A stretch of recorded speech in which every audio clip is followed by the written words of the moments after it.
Good morning, नमस्कार। पूर्णांक पूर्णांक को इंग्लिश में इंटीजर्स बोलते हैं। ये कक्षा छठी के विद्यार्थियों को पूर्णांक के संबंध में जानकारी दी जाती है, पढ़ाई जाती है कि पूर्णांक क्या है। इस पूर्णांक अध्याय के अंतर्गत हमने ये प्रश्न लिया है, रिक्त स्थान की पूर्ति कीजिए, बड़ा, बराबर या छोटा लिखकर कीजिए। ये खाली स्थान दिए गए हैं, इसमें ये बताना है कि कौन सी संख्या छोटी है, कौन सी बड़ी है, कौन सा बराबर है। अब देखिए, सबसे पहले समझते हैं कि ये चिन्ह कौन सा है, ये चिन्ह किसका है।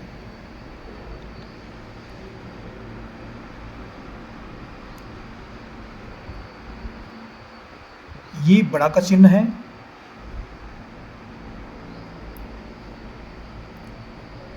ये बराबर का चिन्ह है, संकेत है, और ये छोटा का संकेत है। इस तरह से संकेत में गणित में लिखे जाते हैं और पढ़ा जाता है। तो देखिए, इसी के अंदर पहले प्रश्न है कि 2 गुणित 5 खाली स्थान ऋण 3 गुणित धन 5। 3 ऋण है और ये धन है। अब देखिए, दो पंचे कितना होता है? 2 पंचे 10। ये हो गया 2 पंचे 10, और खाली स्थान दिया है ऋण 3 गुणित 5। अब यहाँ पर देखिए, 5 को 3 से गुणा करेंगे तो होता है 15, और ये ऋण चिन्ह तो ऋण चिन्ह यहाँ ले आते हैं। अब देखिए, ये चिन्ह धन है और ये ऋण है, तो धनात्मक संख्या ऋणात्मक संख्या से हमेशा बड़ी होती है। तो यहाँ पर लिखेंगे 10 बड़ी है ऋण 15 से। ये धनात्मक संख्या है, कोई चिन्ह नहीं, मतलब धनात्मक है ये, और ये ऋणात्मक हुआ तो धनात्मक संख्या ऋणात्मक संख्या से बड़ी होती है। तो 10 बड़ा है ऋण 15 से, ऐसे पढ़ेंगे। तो ये जो कथन है रिक्त स्थान में आएगा, बड़ा का चिन्ह आएगा, इस तरह से लिखेंगे। अब दूसरे पर आते हैं, 2 गुणित ऋण 4 गुणित ऋण 3, खाली स्थान 8 गुणित 3। 8 गुणित 3 8 या 24। लिख लेते हैं इसको।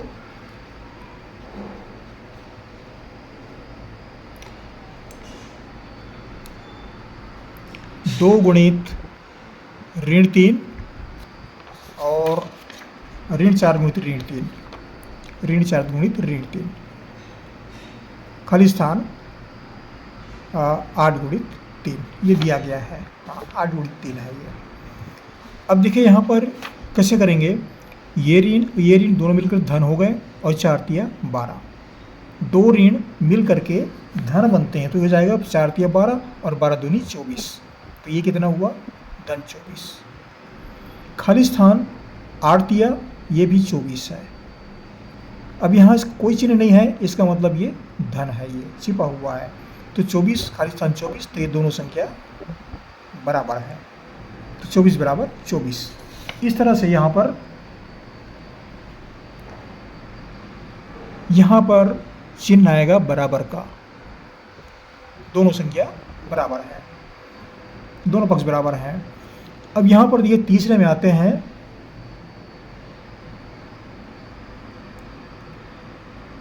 ऋण 8 गुणित ऋण 5। 5 अट्ठे 40, यहाँ गुणा का चिन्ह है, तो 5 अट्ठे 40, और ऋण मिल करके ये बनते हैं धन। कितना हो गया? धन 40।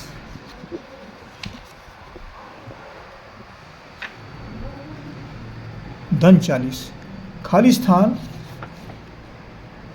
2 गुणित 20, 2 से 9 2 दूनी 4, कितना हो गया? 20 दूनी 40, खाली स्थान 40। 40 खाली स्थान 40। अब इसमें कोई चिन्ह नहीं है, तो यहाँ पर ये भी धन ही है, धन माना जाता है। तो ये 40 और 40 दोनों बराबर हैं, तो यहाँ पर बराबर के संकेत आएंगे। इस तरह से लिखते हैं इसको। तो यहाँ पर आएंगे बराबर के चिन्ह। तीसरा भी हो गया। अब चौथे पर आते हैं, चौथे में देखिए 2 गुणित ऋण 3 गुणित शून्य, ये शून्य है। शून्य को किसी भी संख्या से गुणा करें वह शून्य ही आएगा, इसका मान शून्य होता है। और शून्य गुणित ऋण 8, इसको भी शून्य से गुणा कर रहे हैं, ये भी शून्य होता है। तो यहाँ पर क्या आएगा, शून्य बराबर शून्य। अब चौथे पर आते हैं,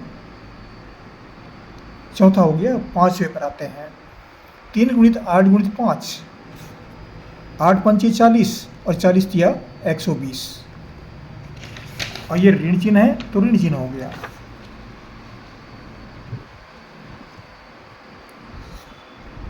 ऋण 120, खाली स्थान, ये वही संख्या है, 8 दिया 8 पंचे 40, 40 दिया 120, यहाँ पे ऋण चिन्ह है तो ऋण 120।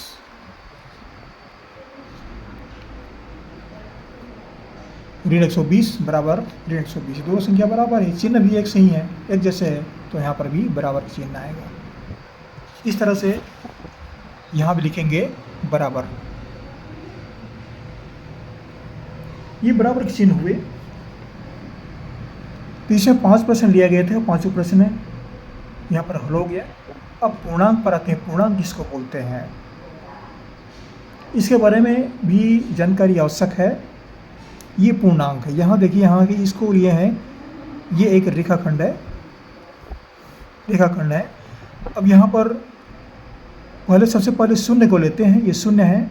शून्य के दाहिनी ओर जो क्षेत्र है ये 1 2 3 4, 1 2 3 4 बढ़ते गया है, 5 6 7 8, ये जहाँ तक ले सकते हैं वहाँ तक बढ़ते जाएगा ये। और ये मान धनात्मक होते हैं, कुछ भी नहीं का चिन्ह नहीं है, मतलब ये धनात्मक है ये। और शून्य के बाईं ओर आते हैं, तो बाईं ओर ऋण 1 ऋण 2 ऋण 3 ऋण 4 ऋण 5 ऋण 6, इधर जितने ही बढ़ते जाएँ वो सब ऋणात्मक संख्या होंगे, ये सब ऋणात्मक होंगे। तो शून्य को दाहिनी ओर धनात्मक है, शून्य के बाईं ओर ऋणात्मक है। इसमें कौन कौन संख्या शामिल होते हैं,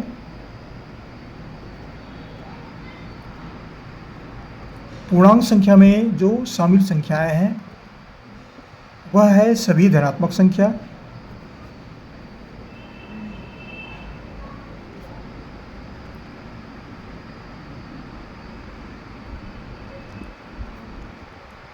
और दूसरे में सभी ऋणात्मक संख्या,